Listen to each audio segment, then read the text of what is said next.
what inflamed the world over the last 4 days that we would be all over the X, all over the tubes, all over the interwebs. What's going on here?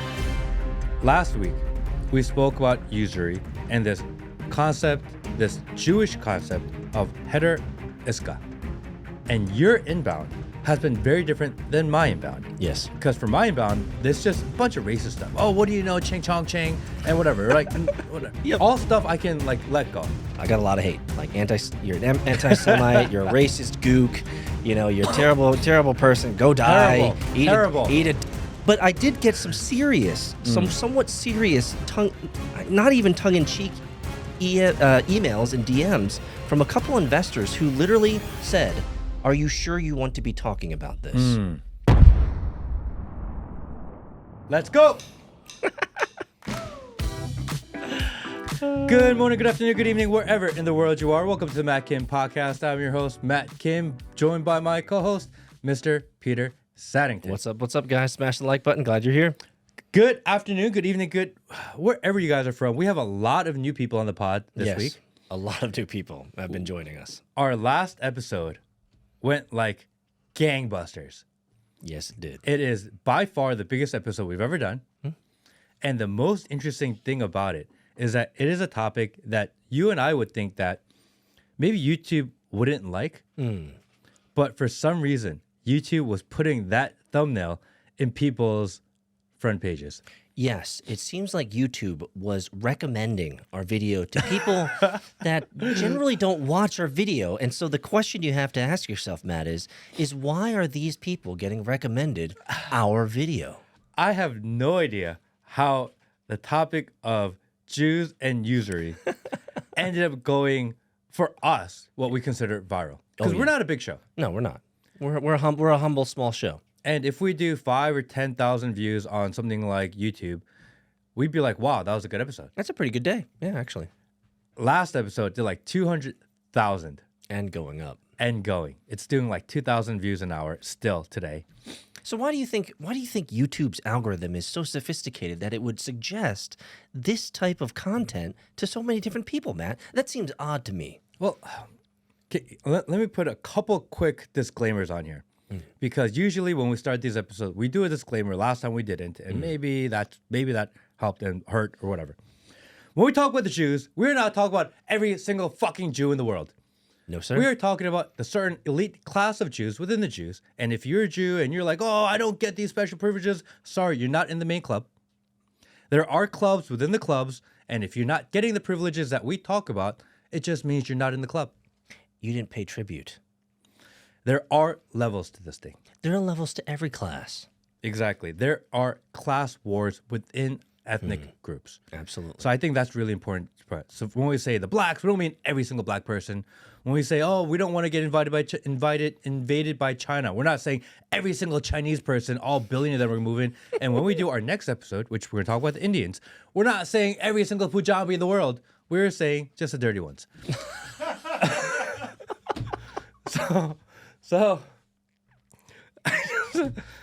we just need to put that was so why are you so full of violence today, bro? What was that? We just need to put those disclaimers in there. Just the dirty ones. Because any topic, I believe, that especially if it is considered controversial or maybe sensitive, it doesn't mean that you should avoid that topic. And I think what we do well is we take very controversial and sensitive topics and have really nuanced, intelligent, somewhat funny discussions about said topics. And we try not to be offensive, not because we are cucks or we're scared to, but as a respect of other human beings. Well, yeah. I mean, we're willing to have the conversation, I think, which is, frankly, more than most people.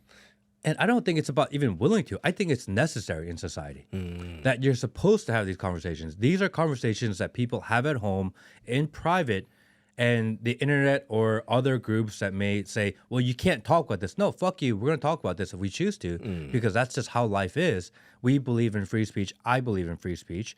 And the only way to get the best ideas in the world and the only way to improve society is to have these discussions about things that people are thinking about and talking about on a regular basis. Yes, agreed. So if you guys are like, oh, you guys are a bunch of anti-Semites, no, like we're not.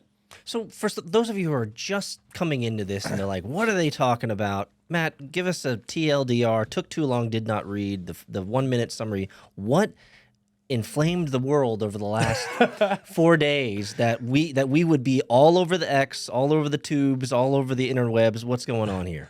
So last week, we spoke about usury and this concept, this Jewish concept of heder iska. Heder iska, yes. Which is a concept of where Jews don't loan each other money and therefore they have special programs to get around the laws, which I think actually is hilarious because people in the comments were like, oh no, like we have other programs we actually do charge. And it's like, oh wow, you guys believe in so little in what you have such little faith in what you believe that you just go around and do it anyway, just call different names. I'm like, that's actually worse, by the way. Yeah, and so the point is that sorry, there you go. that's it. I mean, so what you're essentially saying is that we discussed that within this people group there are provisions made so that they can take advantage of a relatively lax legal system of finance and accounting and finance and lending. So they have let's say provisions and they have better benefits for certain people who have paid the tribute or are part of the club. Let's put it that way. And that topic of heder iska was just one portion of a longer conversation about the habit of usury in general. Yes. We also talked about the banking structure. We talked about the U.S. use of usury, the history of usury. Why you and I maybe disagree on whether it's good or bad. So this topic was not just the Jews are loaning money for free, and that was not the whole topic, although there was a little bit of it. Just want to clarify. Wait, I think it's important to note that a lot of people in the comments, which I don't know if we're going to be going through any of those because there were thousands upon thousands upon thousands of comments on this particular topic. And one thing that I really appreciated from our listeners and from the community is that they informed us that there are also similar provisions in Islamic law. Correct. And Sharia law. And so after doing a little bit of research on Grok, and then I did a little bit of research on ChatGPT just so I could cross-reference and see what's up, it seems like not only in the Talmud and not only in heder iska, but also in Islamic Sharia law, that there are also very similar loan programs and investment programs so that the borrower pays zero interest. And in some permutations of this is that not only does the borrower pay zero interest, but the borrower also gets to benefit from the wins and the income generated by the lendee. They get to profit share. So when people got upset, and I'm just going to make this absolutely clear for everybody out there, when people got upset that I said that I was upset more around the fact that why isn't every single culture doing this? Why don't we have a Korean system of 0% fees and 0% interest loans? Why isn't there a Indian version of this? Why isn't there a German or an American or a Canadian or a Mexican? Why is it that these two, Sharia law and the Jewish law, why are they allowed these particular provisions and the rest of us Gentiles have not wisened up and taken advantage of this? Clearly it's working. And on my side, I think I don't ever bank at a Muslim bank, so that doesn't actually affect me. Every bank I go to is owned by Jews. But maybe... But maybe you should, though. Maybe you should consider looking into making sure you're halal or making sure that you're Sharia compliant so that you can take advantage of these types of things. I'm making light of it a little bit, but at the same time, like, people got really upset. They're like, why would you talk about something that's real? Like, let's remove ourselves from the nuance here. The meta is we were talking about something that is true and real. What's the problem with that, Matt? Well, why can't we talk about unique advantages that some people groups have over others? What's wrong with that?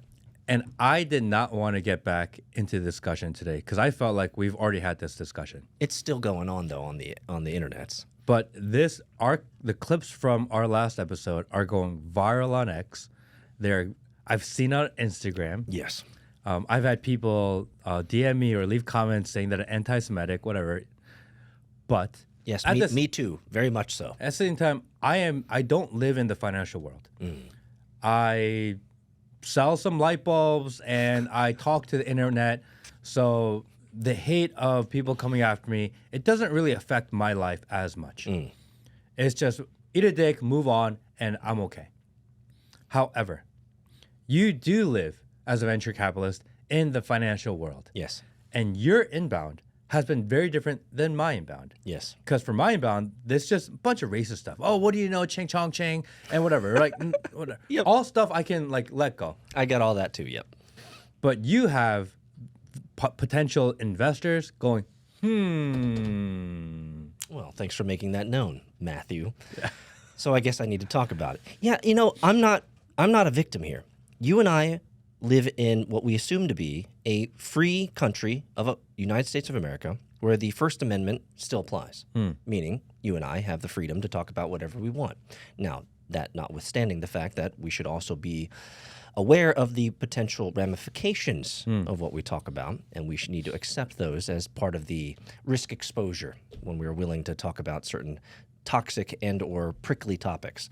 And so I'll be quite, and you and I were talking about this before the show, is I got a lot of inbound. I got a lot of hate. Like you're an anti-Semite, you're a racist gook, you're a terrible person. Go die. Terrible. Eat a dick. It's terrible. That was me, by the way.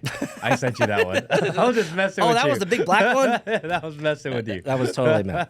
So, but I did get some serious, somewhat serious, not even tongue-in-cheek emails and DMs from a couple investors who literally said, "Are you sure you want to be talking about this?" And, in just full transparency and full honesty as a venture capitalist, capital deployer, and investor who manages other people's money, it gave me pause. Honestly, it gave me pause. I considered oh my goodness, this has gone so viral that individuals that I never expected that live in completely different matrices and live in completely different worlds, they are now being served up this content that you and I are talking about, and they are noticing. And so I've gotten a couple emails, a couple DMs, nothing crazy, nothing hairy, but they were like, Peter, considering your position in the world, essentially asserting this idea, considering your position in the world as a financier, as someone who deals with money, it's probably not wise to notice these types of provisions. They are noticing the noticing of the noticers. You got it. And so, and you and I laugh about this, but at the same time, there are people who are truly affected by this. And if I can say, and I'm just going to say this right now, this has truly affected my wallet. My people say. That's messed up, by the way. It has truly affected my wallet. I have lost 38 subscribers on my X subscription system. That's crazy. Yeah, it's like $80 or whatever. It's like $5 But it's $80. 38 at 5. What is that? 100 and something. What is that? What's You're, the math? you're better. Oh, see, fuck, dude. I hate when we get a simple math problem, and as the Asians, we mess it up. It's really embarrassing. It's you should know this off the top of your head, and to save us, Will should be doing the calculation in the back and be like, "No, it's actually 190. It's $190.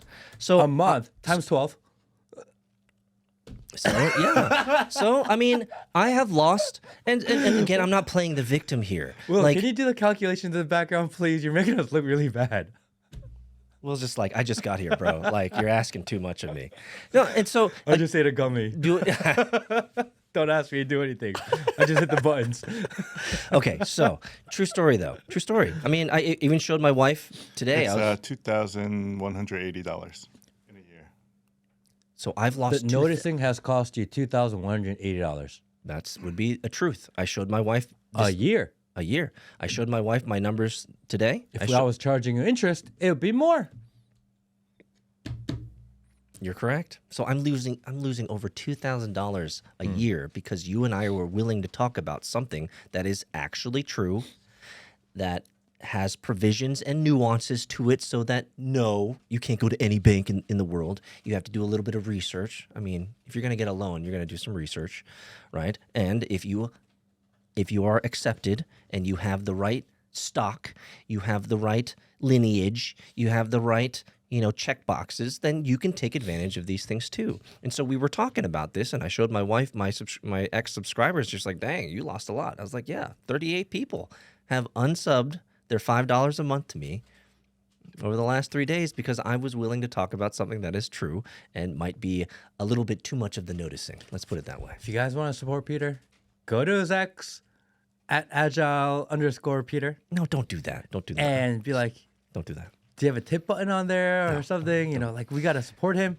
because we cannot let the Matrix win. That's all it is for me.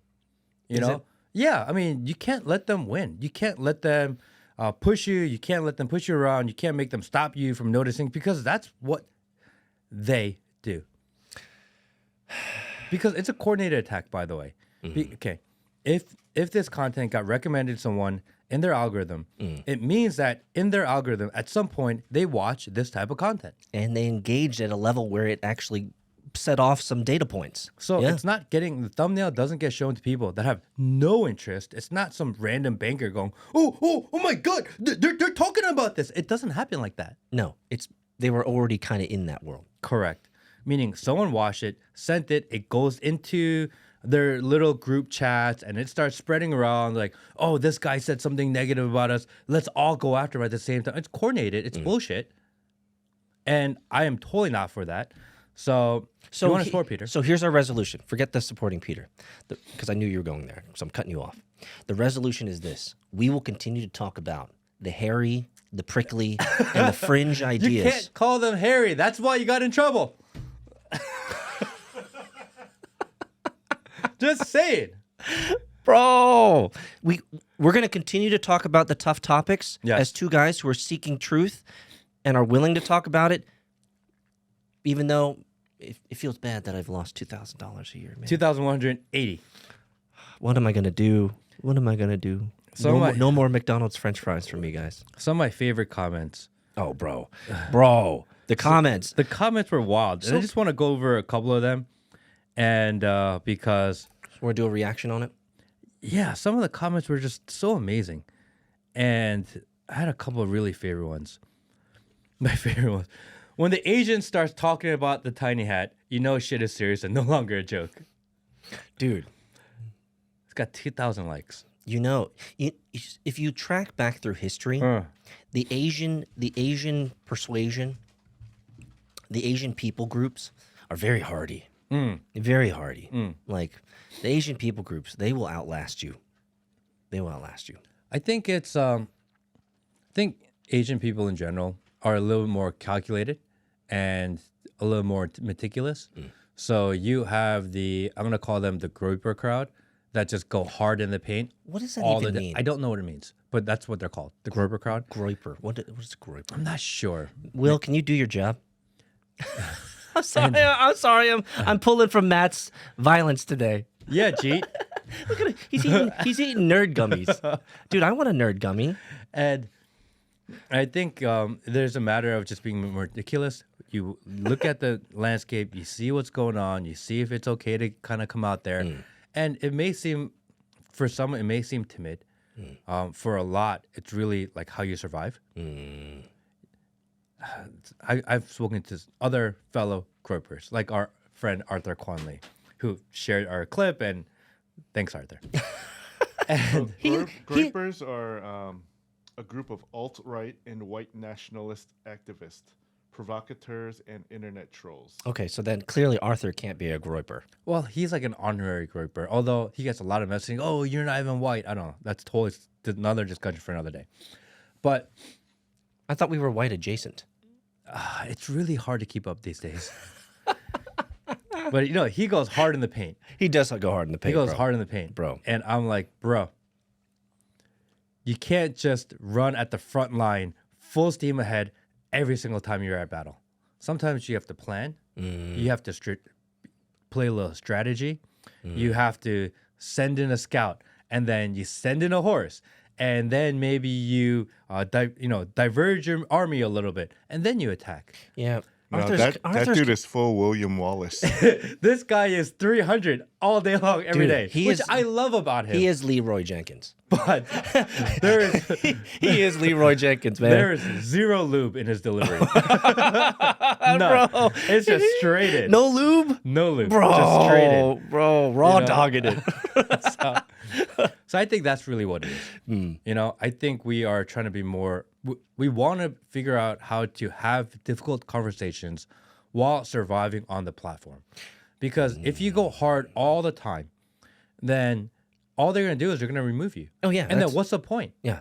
You have to, as much as you don't want to dance for the man, in order to stay on certain platforms, and YouTube especially, being the largest and the biggest in the world by not even a small margin, I mean, just enormous margin, we have to figure out how to survive here. And that means sometimes we are a little bit coy with how we handle topics. Everything you just said was exceptionally well said.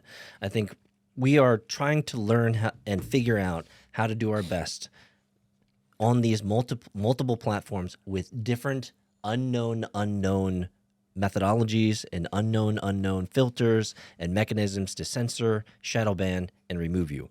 And so I think we're actually doing quite fine considering all the things that have happened in just the last 72 hours with us blowing up about all these Semitic things. Because the top comment is finding a channel hours before it gets removed. Yes. I did not think this video would survive. I'm not going to lie. I didn't think it would survive. I didn't think the video was going to survive either. And here we are. And here we are. Doing a follow-up to the video that's still there. As of this moment, it's still there. Let's not get too crazy. Yes. Merry Christmas for everybody out there. Merry Christmas. Just wanted to let people know.